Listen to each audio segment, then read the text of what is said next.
नमस्कार, आदाब, सत श्री अकाल। जय हिंद प्यारे साथियों, स्वागत है आप सभी को अपना यूट्यूब चैनल सफ़र सिविल सर्विस पे। जैसे कि आपको पता है कि सफ़र सिविल सर्विस यूट्यूब चैनल पूर्णतः डेडिकेट है सिविल सेवा एग्ज़ाम के लिए और वर्तमान में 72वीं बीपीएससी प्रीलिम्स एग्ज़ाम के लिए। तो 72वीं बीपीएससी प्रीलिम्स एग्ज़ाम के लिए सफ़र सिविल सर्विस चैनल क्या कर रहा है, अभी आपके लिए क्या क्या उपलब्ध करा रहा है। तो थोड़ा सा शेड्यूल में परिवर्तन हुआ है। सुबह 10 बजे आपको मिलेगा Bihar special series, Bihar special series. दोपहर में 2 बजे आपको उपलब्ध होगा बीपीएससी स्पेशल एमसीक्यू सीरीज और फिर शाम के 6 बजे आपको उपलब्ध होगा BPSC PYQ series. BPSC PYQ series में हमने आपको अभी तक करा चुके हैं मॉडर्न हिस्ट्री पर इसका प्लेलिस्ट भी बना हुआ है। उसके बाद मोस्ट इम्पोर्टेंट पीवाईक्यू का क्वेश्चन कराए हैं मैथ एंड रीजनिंग का। इसके साथ साथ अब हम आगे बढ़ने वाले हैं करंट अफेयर के लिए, जिसमें आपको ओरिएंटेशन क्लास मिल चुका है। उम्मीद है कि आप सभी ने ओरिएंटेशन क्लास को देख लिया होगा।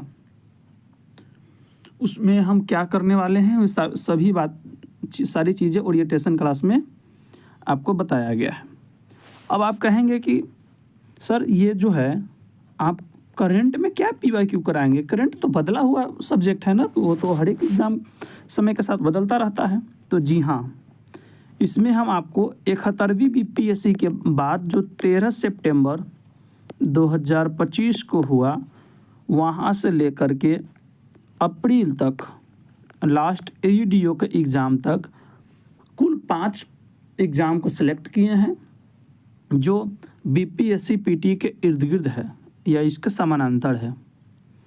वैसे 5 एग्ज़ाम को सिलेक्ट करके उसका क्वेश्चन कलेक्ट करके और उस क्वेश्चन के 360 डिग्री एनालिसिस करेंगे। 360 डिग्री से मतलब है कि जैसे कोई सम्मेलन से प्रश्न पूछा, किसमें 71वीं बीपीएससी में, तो हम इस सम्मेलन के बारे में तो देखेंगे, साथ ही साथ पिछले 1 वर्ष में कौन से राष्ट्रीय एवं अंतर्राष्ट्रीय सम्मेलन हुए हैं उस पर भी चर्चा करेंगे, ताकि उस टॉपिक का 360 डिग्री एरिया कवर हो जाए। तो चलिए, अभी वर्तमान में हम चर्चा करने वाले हैं 71वीं बीपीएससी प्रीलिम्स की करंट अफेयर का 360 डिग्री एनालिसिस, और ये 3 पार्ट में आएगा आपको, क्योंकि काफ़ी हम डीपली जाने की प्रयास करेंगे। ये पार्ट 1 वीडियो है, पार्ट 1 वीडियो ये होगा। आइए देखते हैं। कुल 35 प्रश्न आपको बीपीएससी प्रीलिम्स में पूछा गया है और अनुमान है कि 30 से 35 प्रश्न 72 बीपीएससी में भी पूछा जाएगा, 72वीं बीपीएससी में भी। हम इसमें प्रश्न पुस्तिका लिए हैं ई। अगर आप लोग का कोई अन्य सीरीज होगा तो आप क्वेश्चन पे फोकस करेंगे, क्वेश्चन नंबर पे नहीं। आइए, ये जो प्रश्न है कि प्रश्न संख्या 11, 38वीं राष्ट्रीय जूनियर एथलीट चैंपियन 2025 बिहार के खिलाड़ियों ने कितने कांस्य पदक जीते हैं। तो आइए हम पहले इसका एनालिसिस करते हैं। तो ये 38वीं राष्ट्रीय खेल के बारे में हम पहले जानकारी प्राप्त करते हैं। अब ये देखिए,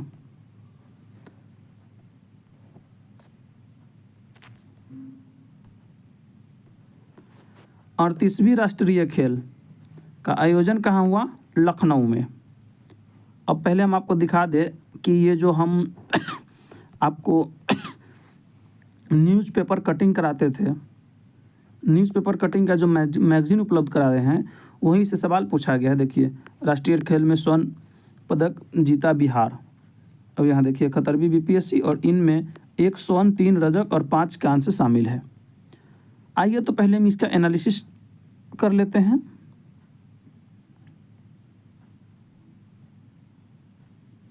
तो 38वें राष्ट्रीय खेल कहाँ हुआ? तो इसका आयोजन हुआ उत्तराखंड में। कब से कब तक? 28 जनवरी से 14 फरवरी 2025 तक। संकल्प से शिखर तक इसका उद्देश्य रहा और लोगो रहा मशाल एवं मेकर। आइए अब हम 38वीं राष्ट्रीय खेल के बारे में ही कुछ डिटेल जानते हैं। स्थान कहाँ हुआ? उत्तराखंड में 28 जनवरी से 14 फरवरी 2025 तक। थीम रहा ग्रीन गेम्स। क्या? Green games. ग्रीन मतलब हरा। टैगलाइन रहा संकल्प से शिखर और मशाल का नाम रहा तेजस्विनी। सर्वश्रेष्ठ पुरुष खिलाड़ी हुए श्री हरि नटराज तैराकी में, और सर्वश्रेष्ठ महिला खिलाड़ी हुए वो भी तैराकी में। कौन? धीनिधि देसिंधु। राष्ट्रीय खेल 2025 में कुल 32 प्रतिस्पर्धा खेल शामिल थे और 4 प्रदर्शन खेल के रूप में मलखंब, कालीरिप्टो, राफ्टिंग और योगासन को नए शामिल किया गया। अब यहाँ देखिए, तो इसका सही जवाब हो जाएगा क्या? ऑप्शन बी, 5 कांस्य पदक जीता। ये सारा पीडीएफ आपको अभी तो टेलीग्राम चैनल बैन कर दिया गया है नेशनल टेस्टिंग एजेंसी के द्वारा नीट के एग्ज़ाम के लिए, लेकिन हम आपको अपने व्हाट्सएप चैनल का लिंक दे देंगे डिस्क्रिप्शन में। वहाँ से आप जा कर के हमारे व्हाट्सएप चैनल को ज्वाइन कर लें, और गूगल से डायरेक्ट डाउनलोड करने का भी लिंक हम दे देंगे। इसका आप लोग वहाँ से डाउनलोड करके रिवीजन कर सकते हैं।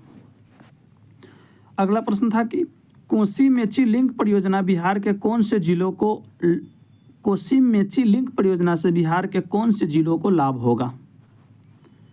आइए अब हम कोसी मेची लिंक परियोजना के बारे में देखते हैं। तो अगर हम बात करें तो ये भी न्यूज़पेपर से ही प्रश्न पूछा गया है। देखिए, सारे एनालिसिस करते करते आपको समझ में आ जाएगा कि कुछ चीज़ें हैं जो अत्यधिक महत्वपूर्ण हो जाता है। क्या? एक डेली न्यूज़पेपर, एक राष्ट्रीय, और दूसरा बिहार का। राष्ट्रीय में आप दैनिक जागरण राष्ट्रीय संस्करण, दैनिक जागरण राष्ट्रीय संस्करण, और बिहार में दैनिक भास्कर। उसके साथ साथ अगर आप एक वेबसाइट को पकड़ लेते हैं पीआईबी को, तो आपका काम एकदम पूरा रहेगा, फिनिश एकदम चकाचक रहेगा। तो कोसी मेची लिंक परियोजना, आइए हम इसे डिटेल में अभी पढ़ेंगे। कोसी मेची नदी को जोड़ने को हरी झंडी मिल गई। आइए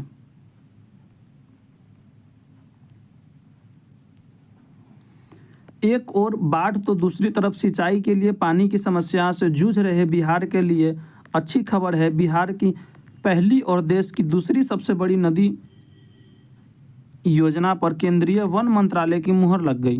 देखिए कौन? तो बिहार की सबसे पहली वन नदी योजना एवं देश की दूसरी, बिहार की एवं देश की दूसरी सबसे बड़ी नदी योजना है और बिहार की पहली सबसे बड़ी नदी योजना। इसी के साथ कोसी मेची नदी योजना की सारी बाधाएं दूर हो गई। क्या हुआ जी? तो यह मामला राष्ट्रीय जल विकास प्राधिकरण की डाटा नहीं मिलने के कारण लंबित था।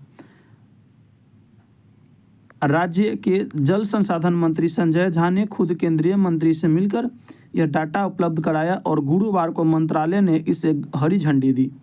खास बात यह है कि इसे राष्ट्रीय योजना घोषित करने की वकालत भी केंद्र के सामने राज्य सरकार ने कर दी। योजना के धरातल पर उतारने पर न सिर्फ कोसी और सीमांचल इलाकों में बाढ़ की परेशानी कम होगी, बल्कि इसे 2 लाख हेक्टेयर से अधिक जमीन की सिंचाई हो सकेगी। आइए, देश की दूसरी सबसे बड़ी योजना है कोसी मेची नदी योजना। देश की दूसरी सबसे बड़ी योजना है। पहली सबसे बड़ी योजना मध्य प्रदेश के केन बेतवा परियोजना था। अब यहाँ देखिए,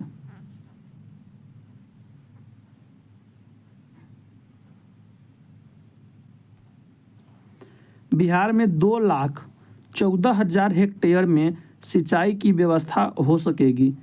इसमें 76.2 किलोमीटर लंबी नहर बनाकर कोसी के अतिरिक्त पानी को महानंदा बेसिन में ले जाया जाएगा। मौजूदा आकलन के अनुसार इस पर 4900 करोड़ खर्च होगा। इससे 4 जिलों को लाभ होगा। सर्वाधिक लाभ की बात करें तो अररिया पूर्णिया जिलों को होगा।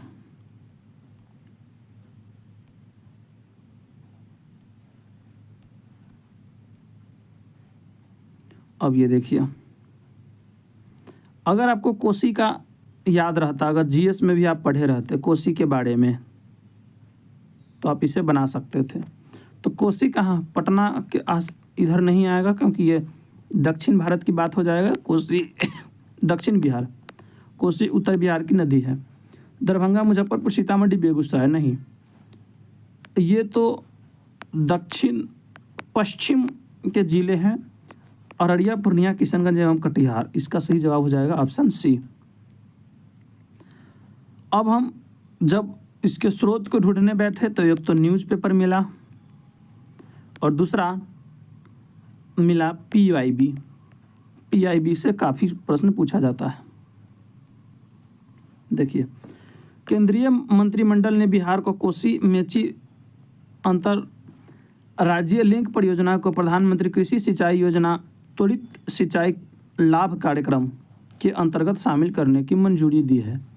परियोजना की अनुमानित लागत 6282 करोड़ रुपये है, जिसमें बिहार को 3652 करोड़ रुपये को केंद्रीय सहायता शामिल है जिसे मार्च 2029 तक पूरा किया जाना है। तो कोसी मेची लिंक परियोजना कब तक पूरा होगा? मार्च 2029 तक।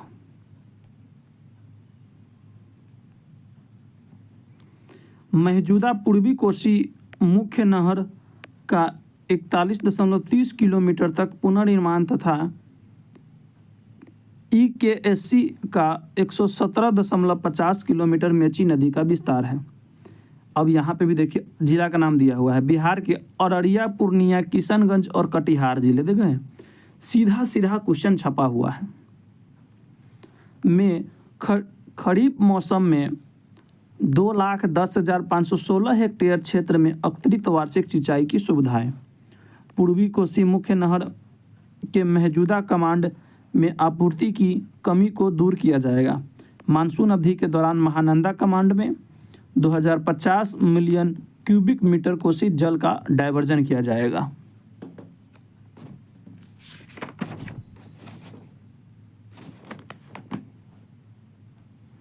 आइए, अब ये कौन सा मंत्रालय द्वारा चलाया जा रहा है? तो यहाँ पे आप बखूबी देख सकते हैं, जल शक्ति मंत्रालय। किस मंत्रालय द्वारा?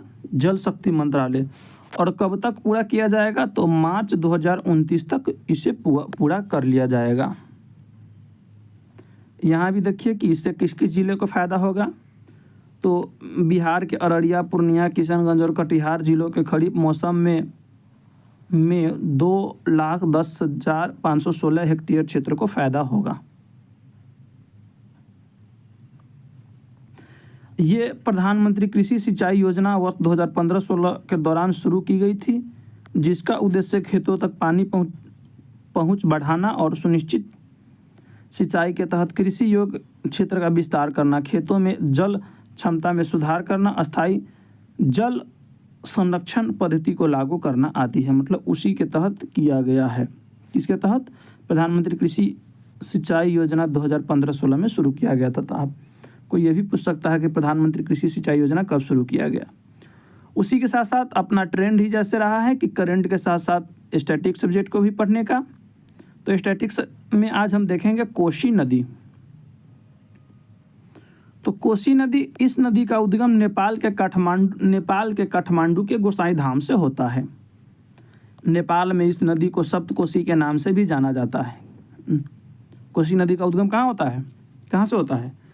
तो काठमांडू के गोसाई धाम से।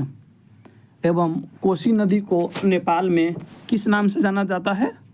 तो सप्तकोशी के नाम से नेपाल में जाना जाता है कोसी नदी को। बिहार में इस नदी का प्रवेश सुपौल जिला में होता है और कोसी नदी का प्रवाह क्षेत्र सुपौल, सहरसा, मधेपुरा, समस्तीपुर, पूर्णिया, किशनगंज, कटिहार और आदि जिलों में है। अगर स्टैटिक कोई बच्चा ये पढ़ा रहा होगा तो वो करंट के उस सब्जेक्ट को बना देगा कि कोसी मोची लिंक परियोजना से किस किस जिले को फ़ायदा होगा, एलिमिनेट ऑप्शन करके बना सकता था। कोसी नदी के मार्ग अत्यधिक मुर्दार है, इस कारण से उत्तर बिहार में कोसी नदी का बाढ़ का प्रमुख कारण बनता है। बाढ़ के कारण ही कोसी नदी को बिहार का शोक कहा जाता है। बिहार का शोक किस नदी को कहा जाता है? कोसी नदी को। कोसी नदी के निम्नलिखित सहायक नदियां हैं जैसे कि अरुण कोशी, तम्र कोशी एवं कमला। कटिहार में ये कुर्सेला के पास जाकर के गंगा में मिल जाती है कोसी नदी। और कोसी नदी की बिहार में कुल लंबाई 260 किलोमीटर है। आइए अब हम इसे एक मैप के माध्यम से देखते हैं। देखिए, ये है हमारी गंगा नदी। गंगा नदी बिहार के 12 जिलों से गुजरती है, बक्सर में प्रवेश करती है और कुर्सेला मतलब कटिहार से ये निकलती है, मतलब कटिहार से प्रवेश करती है और निकास होता है। कोसी नदी की बात करें तो कोसी नदी का उद्गम स्थल है गोसाई धाम। गोसाई धाम कहाँ पड़ता है? काठमांडू। जब तक ये नेपाल में बहती रहती है तो इसे जानते हैं सप्तकोशी के नाम से। सुपौल में प्रवेश कर जाती है कहाँ? बिहार में, तो इसे जानते हैं कोसी के नाम से। इसकी सहायक नदियों में है अरुण कोशी, ताम्र कोशी, कमला, और कमला में जब बलान मिल जाता है तो कहलाता है कमला बलान। कमला बिहार में कहाँ प्रवेश करती है? मधुबनी जिले में। और ये निकलती कहाँ से है? तो महाभारत श्रेणी नेपाल से। इसी प्रकार से डिटेल्स अगर आप बिहार स्पेशल की पढ़ना चाहते हैं और ख़ास कर कि बिहार की नदियाँ से सवाल बिहार के सभी एग्ज़ाम में पूछे जाते हैं, जहाँ बिहार स्पेशल के प्रश्न पूछे जाते हैं, तो हमारे यूट्यूब चैनल के प्ले लिस्ट में जाकर के वहाँ आपको एक प्ले लिस्ट मिलेगा 72वीं एंड 73वीं बीपीएससी के लिए कंप्लीट बिहार जीएस, या आप सर्च करेंगे बिहार की नदियाँ सफ़र सिविल सर्विस तो वो भी आ जाएगा। वहाँ से आप बिहार की नदियाँ पढ़ सकते हैं।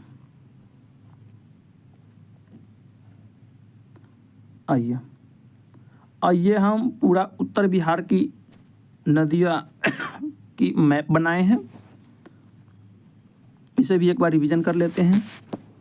गंगा का हम बताएं कि आपको ये बक्सर से प्रवेश करती है और बक्सर के बाद कटिहार में निकलती है। अब हम ये बात करें तो कुल 12 जिलों से गुजरती है और सर्वाधिक किस जिले से गुजरती है? तो पटना से। अब एक एक करके हम उत्तर बिहार की सभी नदी पे बात करते हैं। सबसे पहले बात करते हैं घाघरा नदी। घाघरा नदी जो कि जिसका उद्गम स्थल है मापचोचुंग हिमनद, नेपाल। ये बिहार तथा उत्तर प्रदेश के साथ सीमा भी बनाती है कुछ दूर तक, और ये आकर के गंगा में मिलती है कहाँ? छपरा में। छपरा जिला घोरबा। दूसरा हम बात करते हैं गंडक नदी की। तो गंडक नदी की उद्गम स्थल है अन्नपूर्णा श्रेणी, कहाँ? नेपाल में। ये पश्चिम चंपारण में प्रवेश करती है बिहार में, पश्चिम चंपारण के भैंसा लोटन नामक स्थान से, और आते आते ये हाजीपुर में मिल जाती है कहाँ? गंगा में। अगला बात करते हैं बूढ़ी गंडक की। बूढ़ी गंडक जिसका उद्गम स्थल बिहार में ही है। बिहार में कहाँ? तो सोमेश्वर श्रेणी, विशुपुर स्थान, चौतरवा चौर और पश्चिम चंपारण। ये गंडक नदी आगे आकर के मिलती है बागमती से और फिर एक साथ दोनों धारा जुड़ करके मिल जाती है खगड़िया में, गंगा में। आगे बात करें हम बागमती की, तो बागमती नदी की उद्गम स्थल है महाभारत श्रेणी, नेपाल। ये प्रवेश करती है सीतामढ़ी जिला, हमारे ज़िला में प्रवेश करती है। हमारे घर से थोड़े ही पश्चिम से गुजरती है बागमती नदी। और हमारे गांव से भी एक नदी गुजरती है जिसका नाम है पुरानी धार बागमती, मतलब किसी समय में वो बागमती का ही धार था। बागमती की सहायक नदी की बात करें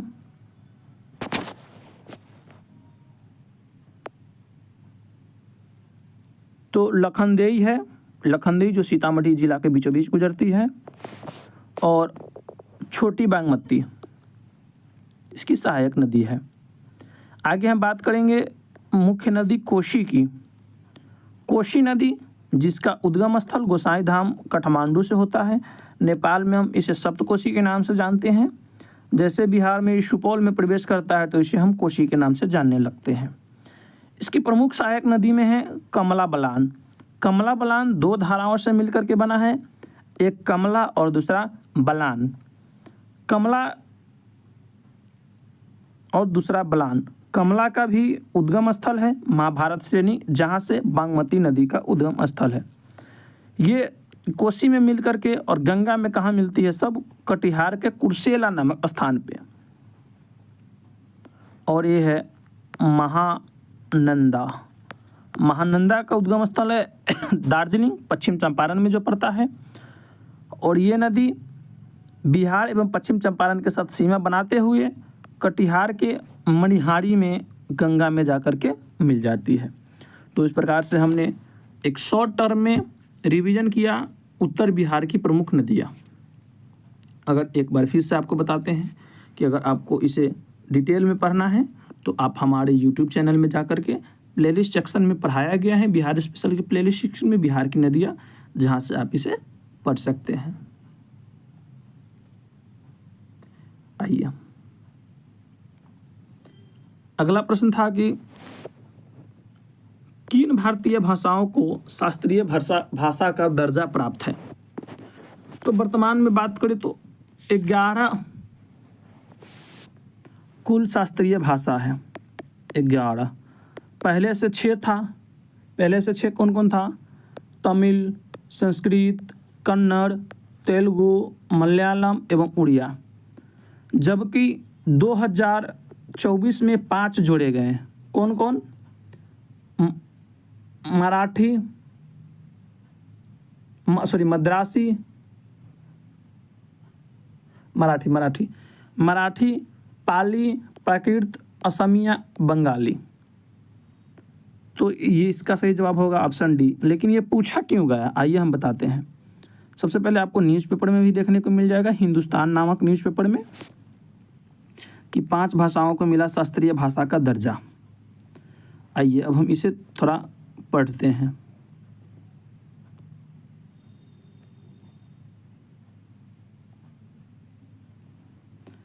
ग्यारह हो गई देश की शास्त्रीय भाषाओं की संख्या नई मंजूरी मिलने के बाद।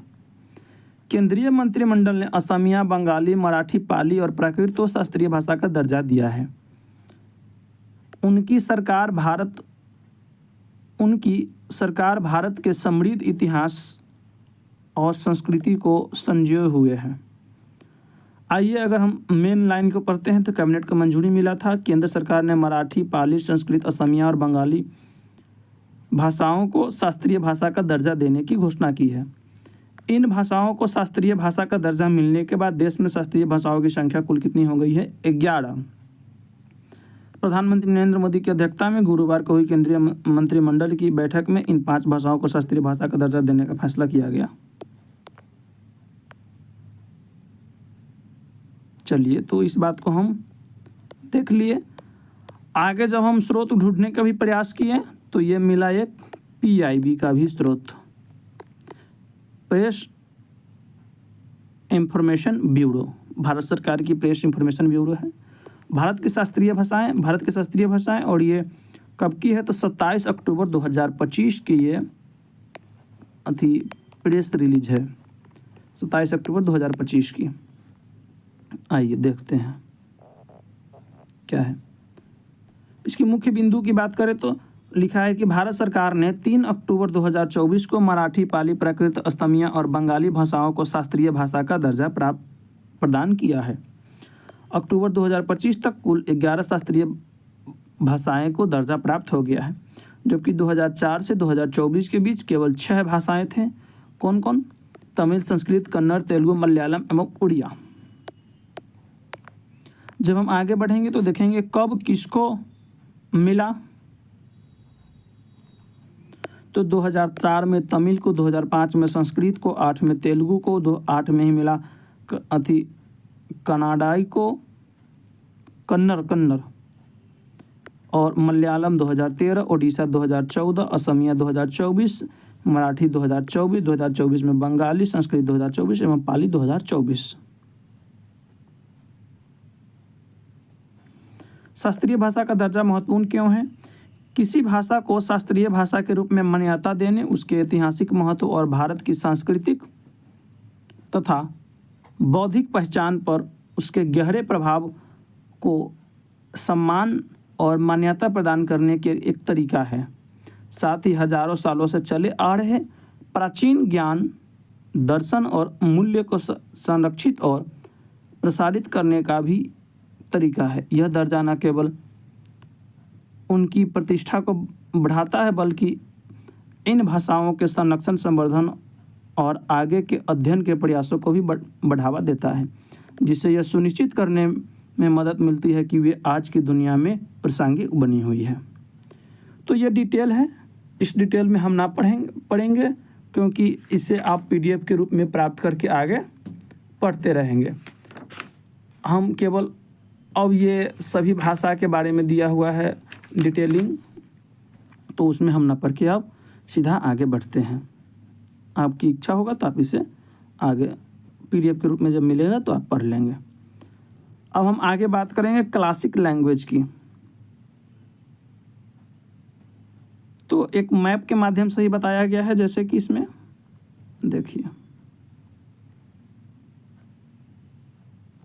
मैप के माध्यम से ही बताया गया है कौन कौन है। असमिया, पाली, प्राकृत, संस्कृत, मराठी, बांग्ला, उड़िया, तेलुगु, कन्नड़, तमिल एवं मलयालम। अगर हम बात करें यहाँ से दक्षिण भारत की तो दक्षिण भारत की बात करें तो ये छत्तीसगढ़ को छोड़ करके नीचे जितनी भी भाषाएं हैं सबको मिला हुआ है। ऊपर में बंगाल, असमिया, पाली, प्राकृत एवं संस्कृत को मिला हुआ है। टोटल 11 है। आइए अब हम बढ़ते हैं अगला प्रश्न की तरफ।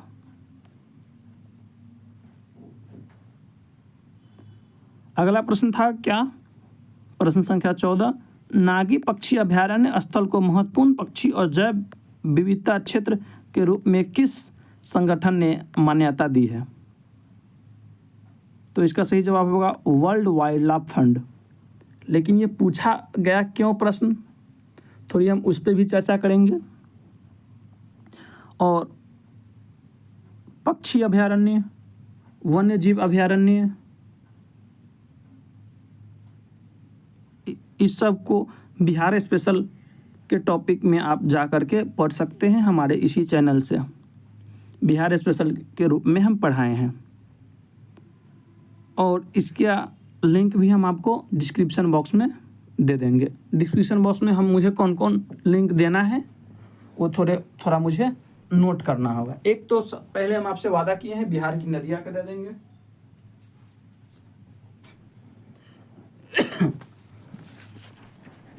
बिहार की नदियाँ, 1 सेकेंड।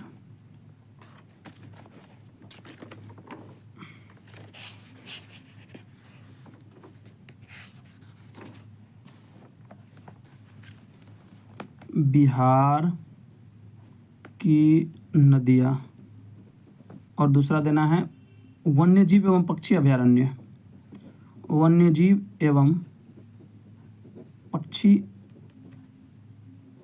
अभयारण्य, वन्यजीव, इस दोनों को जो लिंक हम आपको कहेंगे आप डिस्क्रिप्शन बॉक्स में जा कर के वहाँ से आप उसका डिटेल पढ़ाई कर सकते हैं बिहार स्पेशल के रूप में।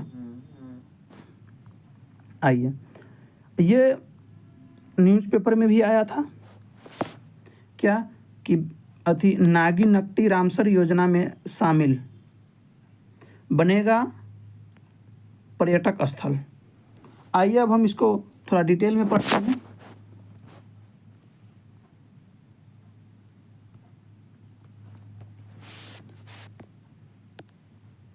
विदेशी पक्षियों के लिए आकर्षण का केंद्र बन रहा है नागी नकटी डैम। सबसे पहले बता दें कि नागी नकटी डैम है कहाँ, तो ये जमुई जिला में पड़ता है। काफ़ी संख्या में देश विदेश के लोग पक्षियों का अध्ययन करने यहाँ पहुँचते हैं। जमुई के नागी और नकटी बर्ड सेंचुरी को रामसर साइट में शामिल किया गया है। रामसर साइट क्या है, तो यूनेस्को द्वारा वेटलैंड पर कन्वेंशन हुआ था। कब? 1971 में। कहाँ हुआ था, तो ये रामसर नामक जगह पे हुआ था, ईरान में। उसी को हम रामसर कन्वेंशन के नाम से जानते हैं। रामसर योजना में शामिल होने के साथ ही जमुई का नागी नकटी डैम देश विदेश के पर्यटन के मानचित्र पर यह क्षेत्र नज़र आने लगेगा। वैसे तो यहाँ काफ़ी संख्या में देश विदेश से लोग पक्षियों का अध्ययन करने पहुँचते हैं। रामसर साइट रामसर कन्वेंशन के तहत अंतर्राष्ट्रीय महत्व की एक नम भूमि होती है, जिसे वर्ष 1971 में यूनेस्को द्वारा स्थापित वेटलैंड पर कन्वेंशन के रूप में जाना जाता है और इसका नाम ईरान के रामसर शहर के नाम पर रखा गया है।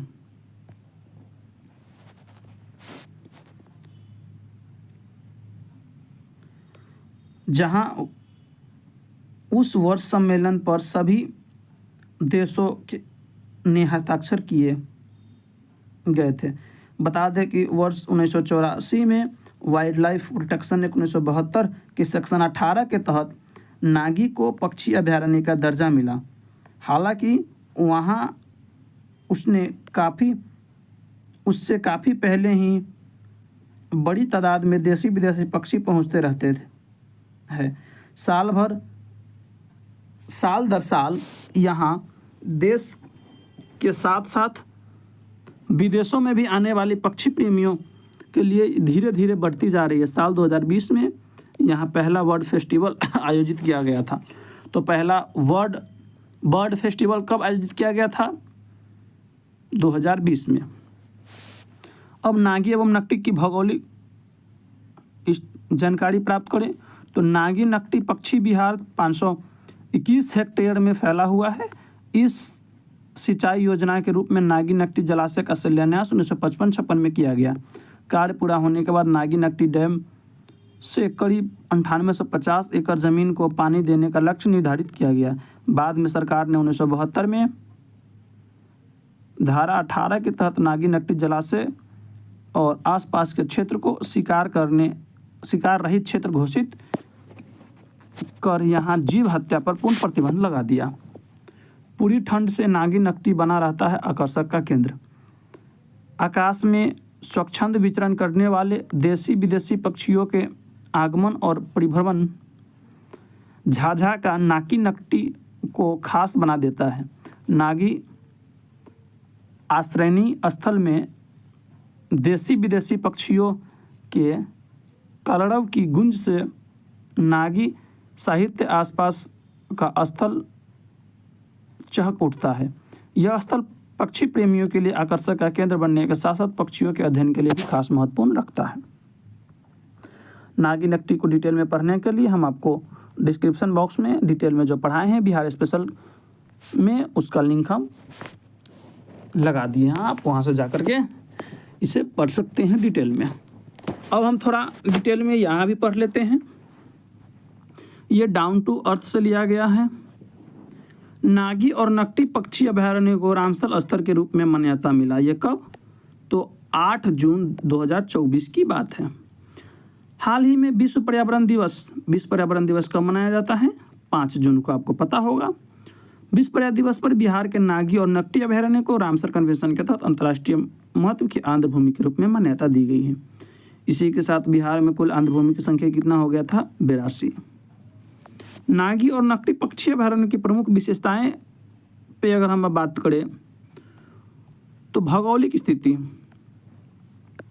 दोनों पक्षी अभयारण्य मानव निर्मित आंध्र भूमि है। कैसा है? प्राकृतिक नहीं है, मानव द्वारा बनाया गया है,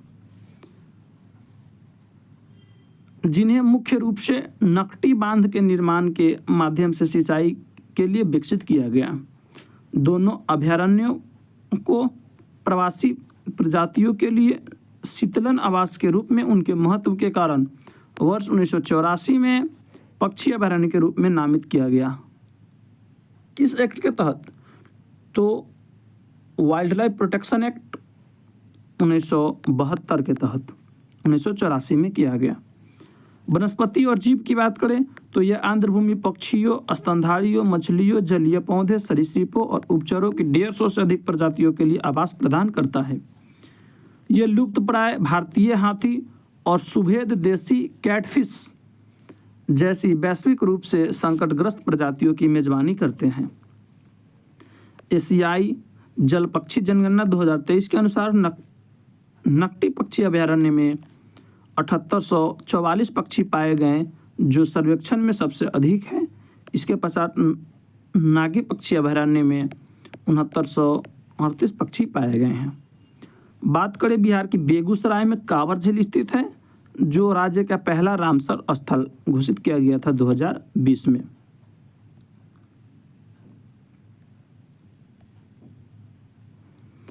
रामसर कन्वेंशन ये तो हम आपको पढ़ा दिए हैं, सारी बातें बता दी हैं। आइए, ये क्वेश्चन है, आप पीडीएफ से लगा लेंगे। अब हम थोड़ा जानते हैं वेटलैंड के बारे में। वेटलैंड क्या है? तो ये नमी या दलदली भूमि वाला क्षेत्र होता है जहां साल भर या कुछ महीनों तक पानी जमा रहता है। बिहार की वेटलैंड की बात करें तो कुल एरिया है 4,03,209 हेक्टेयर में और 19 जिलों में 44 अधिसूचित वेटलैंड है, लेकिन 6 वेटलैंड चिन्हित किया गया है। कौन कौन? कांवर झील कहाँ है? बेगूसराय में, ये प्रथम आंध्र भूमि है। नागी पक्षी अभयारण्य जमुई, नकटी पक्षी अभयारण्य जमुई। गोकुल जलाशय पश्चिम चंपारण में पड़ता है और गोकुल जलाशय बक्सर में, और गोगाबिल पक्षी अभयारण्य कटिहार में। वेटलैंड क्यों महत्वपूर्ण हो जाता है? बाढ़ नियंत्रण, आपदा के प्रबंधन करता है, जल शुद्धिकरण करता है, जैव विविधता का संरक्षण करता है, जलवायु परिवर्तन से मुकाबला लेता है एवं आजीविका और भोजन उपलब्ध कराता है। वेटलैंड संरक्षण के लिए रामसर कन्वेंशन हुआ था 2 फरवरी 1971 को ईरान के रामसर शहर में। आंध्र भूमियों के संरक्षण और उपयोग को बढ़ावा देना इसका उद्देश्य है। और भारत में वेटलैंड की बात करें तो 1 फरवरी 1982 को संधि किया गया और 25 राज्य और संघ शासित प्रदेशों में कुल 94 वेटलैंड है। आइए, अब हम अगला प्रश्न पे बात करेंगे। अगला प्रश्न है जिसे आप स्क्रीन पे देख रहे हैं, प्रश्न संख्या 15।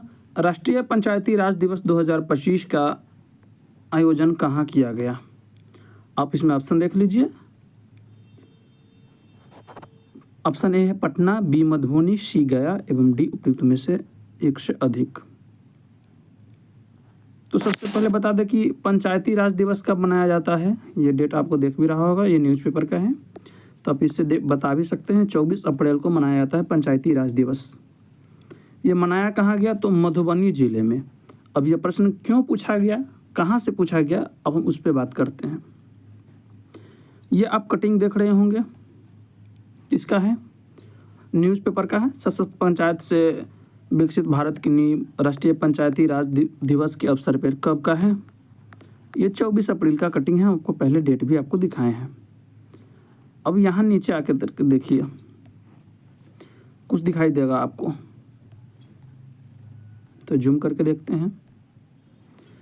24 अप्रैल 2025 11:30 बजे लोहना उत्तर ग्राम पंचायत मधुबनी से सीधा प्रसारण डीडी न्यूज, देख रहे हैं। तो ये कहाँ मनाया गया? लोहना उत्तर ग्राम पंचायत मधुबनी में। आप एक छोटा सा गवर्नमेंट का ऐड भी है जहाँ से प्रश्न पूछा गया है। आप कभी उम्मीद नहीं कर सकते हैं कि इस एरिया से भी प्रश्न आ सकता है। दूसरा रिसोर्स हमने खोजने का प्रयास किया तो मुझे मिला पीआईबी का, पीआईबी न्यूज़पेपर एंड पीआईबी। क्या लिखा है इसमें? विशेष श्रेणी राष्ट्रीय पंचायत पुरस्कार 2025 24 अप्रैल को राष्ट्रीय पंचायती राज दिवस के अवसर पर बिहार में प्रदान किए जाएंगे। आगे क्या है कि पहली बार पंचायती राज मंत्रालय ने जलवायु कार्रवाई और आत्मनिर्भरता में पंचायतों के प्रयासों को मान्यता देने के लिए विशेष श्रेणी की पुरस्कार की शुरुआत की है। इसलिए ये महत्वपूर्ण हो गया था। ये कब की प्रेस है? 23 अप्रैल 2025 की प्रेस जारी हुई है, जबकि पंचायती राज दिवस कब मनाया जाता है? 24 अप्रैल को। यह देखिए, यहाँ से सीधा सीधा प्रश्न छपता है जी पीआईबी से। इस वर्ष का राष्ट्रीय पंचायती राज दिवस एक विशेष क्षण होगा जब विशेष श्रेणी राष्ट्रीय पंचायत पुरस्कार 2025 24 अप्रैल 2025 को बिहार के मधुबनी जिले के लोहना उत्तर ग्राम पंचायत में आयोजित होने वाले NPRD 2025 के राष्ट्रीय समारोह में प्रदान किए जाएंगे। ये डिटेल आप पढ़ लेंगे। अब हम बात थोड़ी देर करते हैं इस पे, इसकी पुरस्कार पे।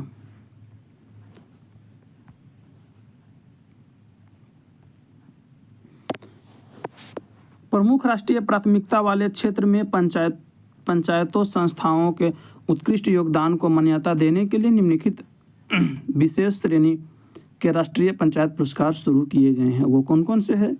तो जलवायु कार्रवाई विशेष पंचायत पुरस्कार, मतलब जलवायु पे ये मिलेगा। तो जाहिर सी बात है कि पंचायतों को जलवायु उत्तरदायी स्थानीय सरकारों के रूप में कार्य करने के लिए प्रोत्साहित करता है। मतलब जलवायु उत्तरदायी को समझे पंचायत, इस बात के लिए मिलता है। अगला है आत्मनिर्भर पंचायत विशेष पुरस्कार। आत्मनिर्भर होना मतलब खुद की इनकम करना। तो पंचायतों द्वारा स्वयं के स्रोत मतलब राजस्व में वृद्धि के जरिए आत्मनिर्भरता को बढ़ावा देना। और पंचायत क्षमता निर्माण सर्वोत्तम संस्थान पुरस्कार। तो इसका मतलब क्या है कि पंचायती राज प्रतिनिधि को और पदाधिकारियों की क्षमता निर्माण और प्रशिक्षण में उत्कृष्टता को पहचानना। यह पुरस्कार मंत्रालय द्वारा 2023 में स्थापित किया गया था और पहले पुरस्कार 2024 में प्रदान किए गए। राष्ट्रीय पंचायती पुरस्कार 2025 की विशेष श्रेणियों के अनुसार हम विजेता को देखते हैं। तो जलवायु कार्रवाई विशेष पंचायत पुरस्कार किसे मिला है? रैंक 1 पे रहा महाराष्ट्र, रैंक 2 पे रहा जलवायु में कर्नाटक, महाराष्ट्र के नीचे कर्नाटक। रैंक 3 लाया कौन? बिहार में, बिहार के मोतीपुर ग्राम पंचायत जो समस्तीपुर जिला में पड़ता है। ये सोशल मीडिया पे मोतीपुर ग्राम पंचायत काफ़ी चर्चा में भी है, जहाँ की मुखिया एक महिला है। आत्मनिर्भर पंचायत विशेष पुरस्कार आत्मनिर्भर नंबर 1 पे आया है तेलंगाना, नंबर 2 पे है ओडिशा और नंबर 3 पे है आंध्र प्रदेश, गोलापुरी ग्राम पंचायत कृष्णा जिला। और पंचायत क्षमता निर्माण सर्वोत्तम की बात करें, सर्वोत्तम संस्थान पुरस्कार की बात करें तो रैंक 1 पे आया है केरल, रैंक 2 पे आया है ओडिशा और रैंक 3 पे आया है असम।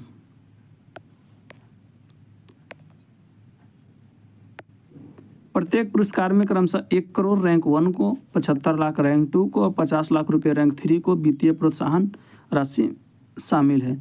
पुरस्कार विजेताओं को विशेष रूप से डिजाइन की गई ट्रॉफी प्रमाण पत्र प्रदान किए जाएंगे। गौरतलब है कि 6 पुरस्कार विजेता ग्राम पंचायतों में से 3 बिहार मोतीपुर ग्राम पंचायत, महाराष्ट्र के दावा एस ग्राम पंचायत एवं उड़ीसा के हटबद्रा ग्राम पंचायत की मुखिया महिला है। इसके साथ हमने आपको अटैच कर दिया है, जैसे कि हमें एकदम जीएस अटैच करके पढ़ने की आदत रही है, तो हमने आपको जीएस अटैच कर दिया है। यहाँ पे हम जीएस नहीं पढ़ेंगे क्योंकि लंबा वीडियो हो जाएगा, आप PDF में जा कर के इसे पढ़ लेंगे।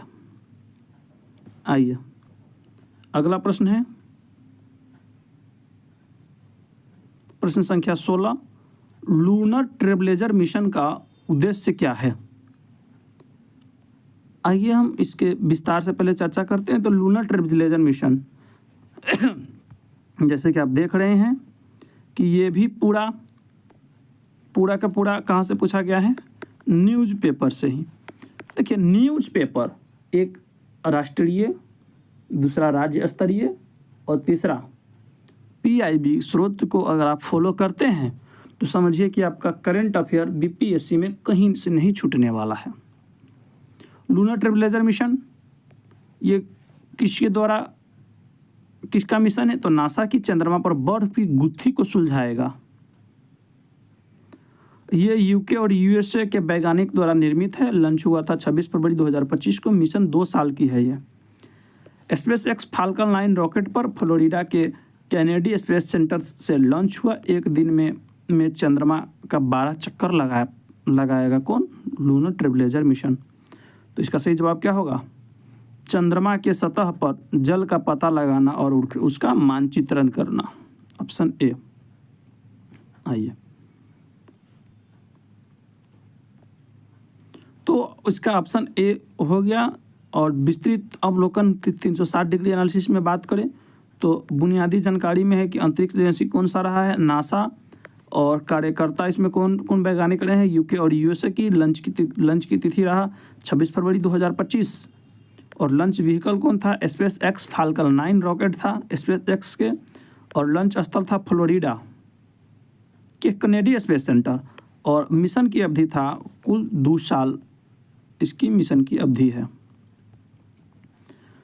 ऑब्जेक्टिव्स एंड वर्किंग की बात करें, इसका उद्देश्य और कार्यप्रणाली की, तो बर्फ की गुत्थी सुलझाना, चंद्रमा पर पानी और बर्फ के रूप में मौजूद संसाधनों की खोज करना और यह पता लगाना कि यह पानी वहाँ कैसे और कहाँ से आया। मानचित्रण करना, मैपिंग करना, चंद्रमा की सतह पर मौजूद जल बर्फ की मात्रा, इसके रूप में वितरण का सटीक नक्शा तैयार करना। कक्षा और चक्कर, तो यह उपग्रह चंद्रमा के चारों ओर चक्कर लगाएगा। एक दिन में 12 चक्कर पूरे करेंगे।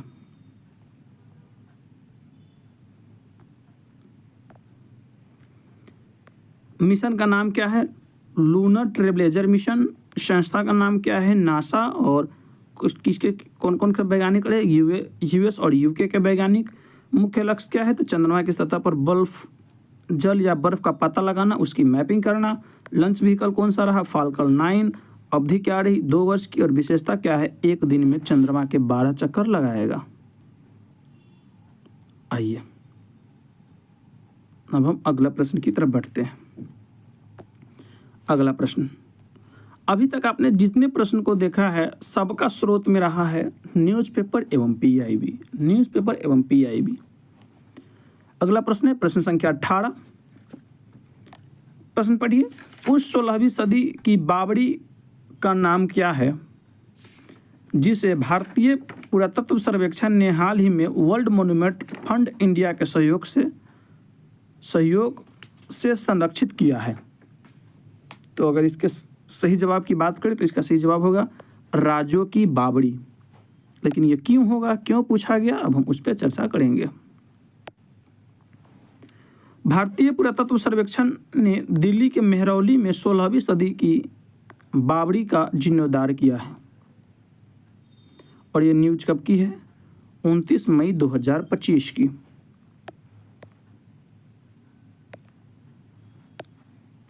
भारतीय पुरातत्व सर्वेक्षण ASI archaeological survey of India ने दिल्ली के मेहरौली में स्थित, कहाँ है? दिल्ली के मेहरौली में 16वीं सदी की बावड़ी, राजों की बावड़ी का जीर्णोद्धार पूरा किया। इस परियोजना को भारत की वास्तुकला और पर्यावरण विरासत को संरक्षित करने की दिशा में एक महत्वपूर्ण कदम के रूप में सहारा जा रहा है, जिसमें ऐतिहासिक पुनरुद्धार को टिकाऊ जल प्रबंधन प्रथाओं के साथ जोड़ा गया है। अब ये चर्चा में क्यों रहा? क्योंकि एएसआई ने दिल्ली के मेहरौली स्थित 16वीं सदी के ऐतिहासिक बावली राजौन की बावड़ी का संरक्षण कार्य सफलतापूर्वक पूरा किया है। यह कार्य वर्ल्ड मॉन्यूमेंट फंड इंडिया और टीसीएस फाउंडेशन के सहयोग से किया गया है। कुल 125 करोड़ की परियोजना के अंतर्गत 125 करोड़ की historic water system of India परियोजना के अंतर्गत संरक्षण मई 2025 में पूर्ण हुआ। परियोजना के उद्देश्य क्या क्या है? तो लोधी कालीन स्थापत्य का संरक्षण और पुनर्स्थापन, पारंपरिक जल प्रणालियों के ऐतिहासिक और उपयोगी महत्व का पुनर्जीवित करना एवं विरासत संरक्षण के माध्यम से अस्थायी जल प्रबंधन को बढ़ावा देना।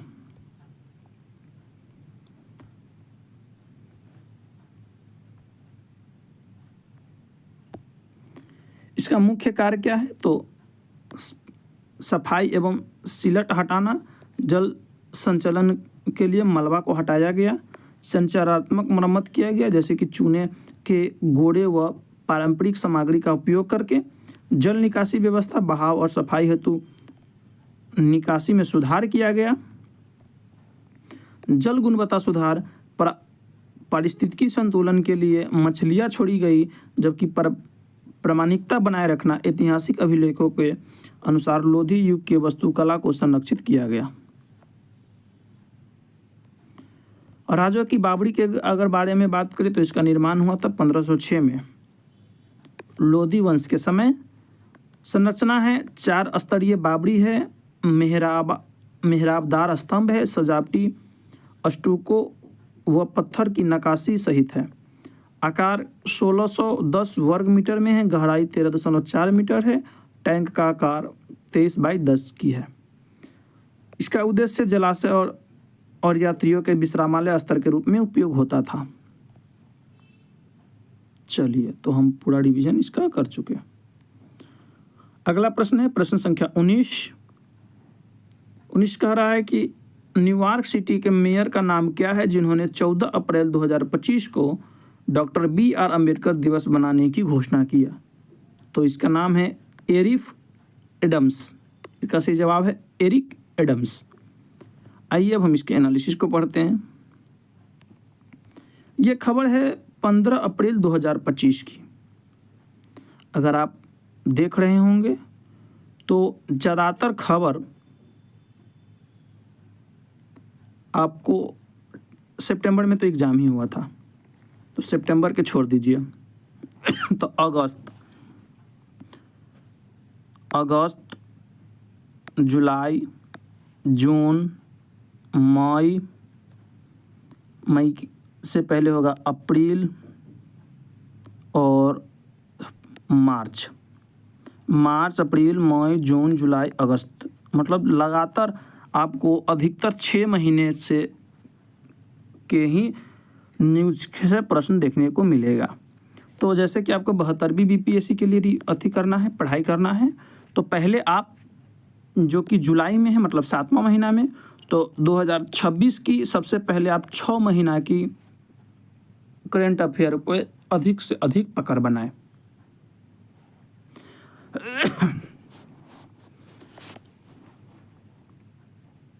न्यूयॉर्क शहर ने 14 अप्रैल को BR अम्बेडकर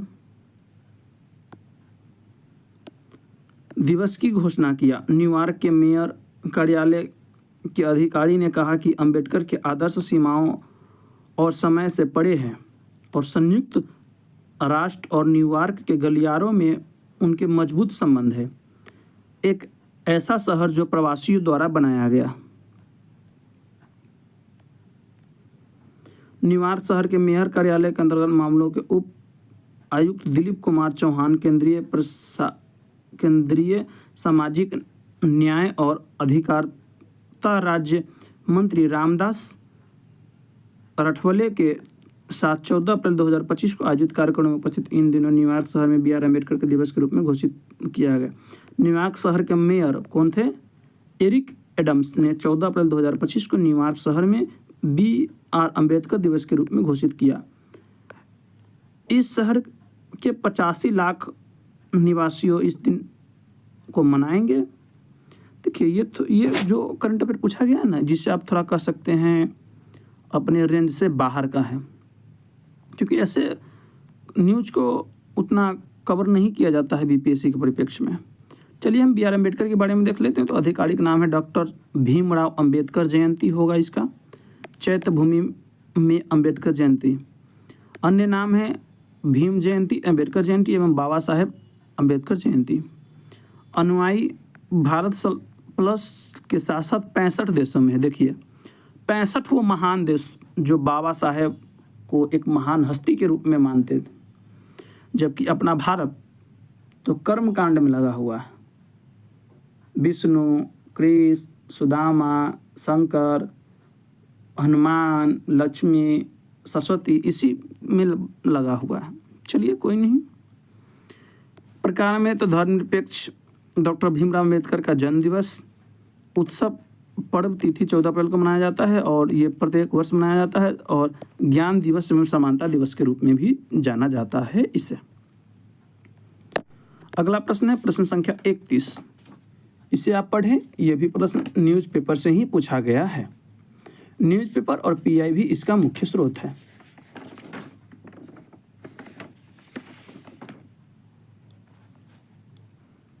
अगला प्रश्न है प्रश्न संख्या 21। टोटल 35 प्रश्न पूछे हैं। 35 प्रश्न में हम 3 पार्ट करेंगे। 3 पार्ट करने के लिए कितने हो जाएगा? लगभग 11 नहीं 12 प्रश्न हो जाएंगे और 11 नंबर से शुरू था, तो इसमें हम 22 नंबर प्रश्न तक सॉल्व करेंगे या देखते हैं, जहाँ तक हो पाता है वहाँ तक करते हैं। इसरो के GSLV F-15 मिशन के बारे में क्या सत्य है? तो इसे NVS-2 उपग्रह ले गया, ये भी सही है। ये श्रीहरिकोटा से 101वां नहीं, जबकि ये 100वां प्रक्षेपण था, तो इसके साथ हो जाएगा उपयुक्त में से एक से अधिक, ऑप्शन डी। आइए ये इसका स्रोत क्या है, कहाँ से पूछा? तो अपने द्वारा बनाया गया न्यूज़पेपर मैगजीन, वहीं से ये प्रश्न बना है। इसरो का 100वां मिशन है NVS-2। इसरो का 100वां मिशन है NVS-2 और ये किस रॉकेट से लॉन्च हुआ? GSLV-15 से रॉकेट से भेजा गया। और नेविगेशन और पोजीशन सिस्टम, इसका फुल फॉर्म नाम है नेविगेशन और पोजीशन सिस्टम सैटेलाइट। ये श्रीहरिकोटा सतीश धवन अंतरिक्ष केंद्र से भेजा गया, जैसे कि आप न्यूज़पेपर की कटिंग को यहाँ देख सकते हैं। आगे जब हम अन्य स्रोत खंगाला तो मुझे मिला फिर से वही क्या, PIB, press information of bureau,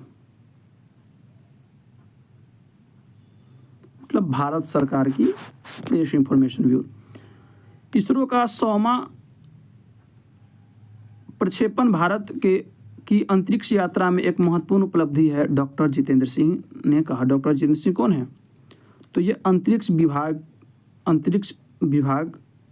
अंतरिक्ष राज्य मंत्री है, केंद्रीय अंतरिक्ष राज्य मंत्री।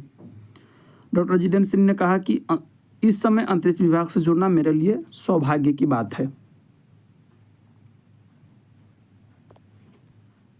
अब यहाँ पे आप देखिए, अगर आप इसे पढ़ते हैं तो यहाँ सभी प्रश्न। आज सुबह श्रीहरिकोटा से भारतीय अंतरिक्ष अनुसंधान संगठन के सफल 100वें प्रक्षेपण पर अपनी पहली प्रतिक्रिया केंद्रीय अंतरिक्ष राज्य मंत्री डॉक्टर जितेंद्र सिंह ने कहा, GSLV F-15 या NVS-2 मिशन का प्रक्षेपण न केवल एक ऐतिहासिक मील का पत्थर है, बल्कि 100वां प्रक्षेपण है जो भारत के अंतरिक्ष यात्रा में एक महत्वपूर्ण उपलब्धि है।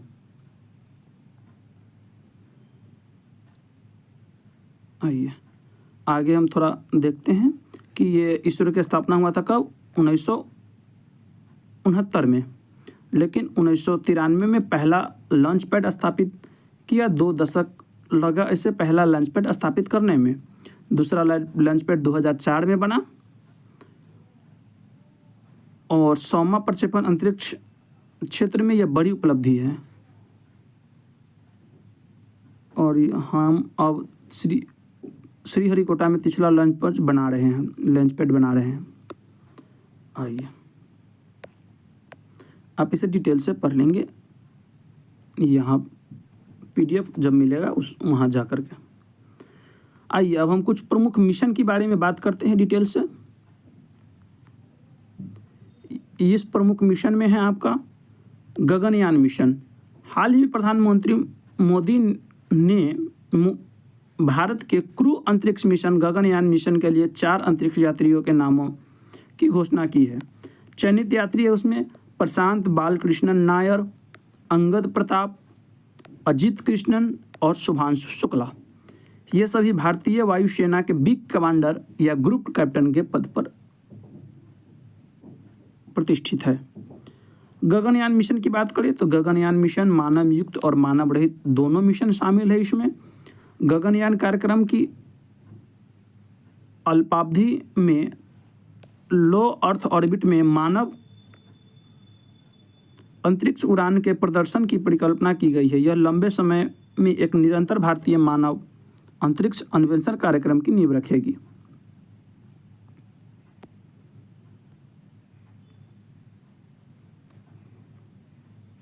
गगनयान कार्यक्रम की कुल लागत लगभग 9,023 करोड़ रुपये है।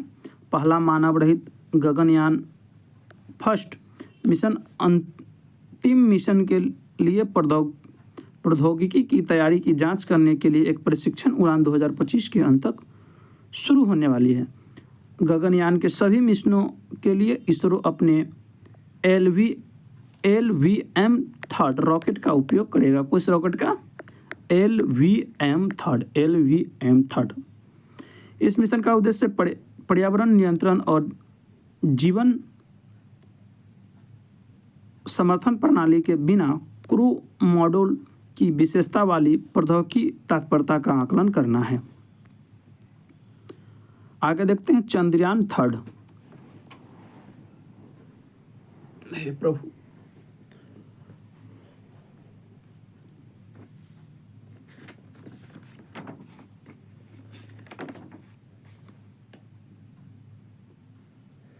चंद्रयान 3 भारत का एक महत्वाकांक्षी चंद्रयान मिशन है जिसका उद्देश्य चंद्रमा की संरचना को बेहतर ढंग से समझने और उसके विज्ञान को आभास में लाने के लिए चंद्रमा की सतह पर उपलब्ध रासायनिक और प्राकृतिक तत्वों, मिट्टी, पानी आदि पर वैज्ञानिक प्रयोग करना है। इसे LVM-3M4 द्वारा गगनयान मिशन जो है उसे LVM-3 से, जबकि चंद्रयान मिशन में M4 भी लगा हुआ है, से जुलाई 2023 को सतीश धवन अंतरिक्ष केंद्र श्रीहरिकोटा से लॉन्च किया गया।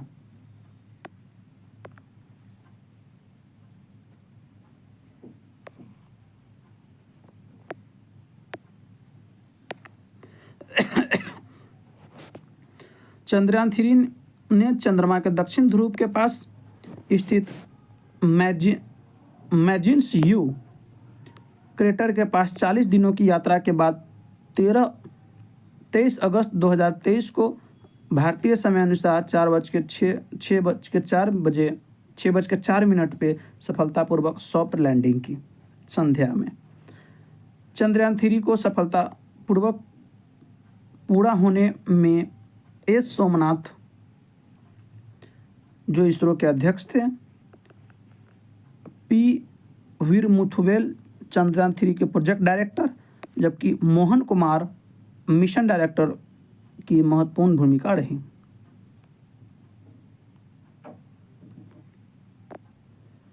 विशेषताएं की बात करें तो इसमें प्रोपल्स मॉड्यूल लगा हुआ है, लैंडर मॉड्यूल लगे हुए हैं और रोवर मॉड्यूल लगे हुए हैं। प्रोपल्स मॉड्यूल का क्या काम है? तो यह लैंडर और रोवर को चंद्र कक्षा में 100 किलोमीटर तक ले जाएगा। साथ ही इसकी एक विशेष यंत्र से लगा हुआ है जो चंद्र कक्षा में चंद्र कक्षा से पृथ्वी का ध्रुवीय माप के साथ साथ महत्वपूर्ण अध्ययन करेगा। चंद्रयान-3 के लैंडर का नाम विक्रम है, जबकि रोवर का नाम प्रज्ञान है। देखिए अब समय 1 घंटा प्लस होने का चला है, तो ये पेज एक है और ये पेज है। इसे आप PDF के रूप में जब मिलेगा तो आप पढ़ लेंगे, क्योंकि 1 घंटे से लॉन्ग वीडियो नहीं बनाने हैं और कल भी हम इस पे चर्चा नहीं करना चाहते हैं। तो अब हम अगला प्रश्न संख्या 22 से लेकर के और 34 तक, मतलब आगे का 12 प्रश्न हम पार्ट 2 में देखेंगे और शेष बचा हुआ 12 प्रश्न हम पार्ट 3 में देखेंगे। तो चलिए आज के वीडियो में इतना ही, फिर मिलते हैं कल की क्लास में। तब तक के लिए जय हिंद।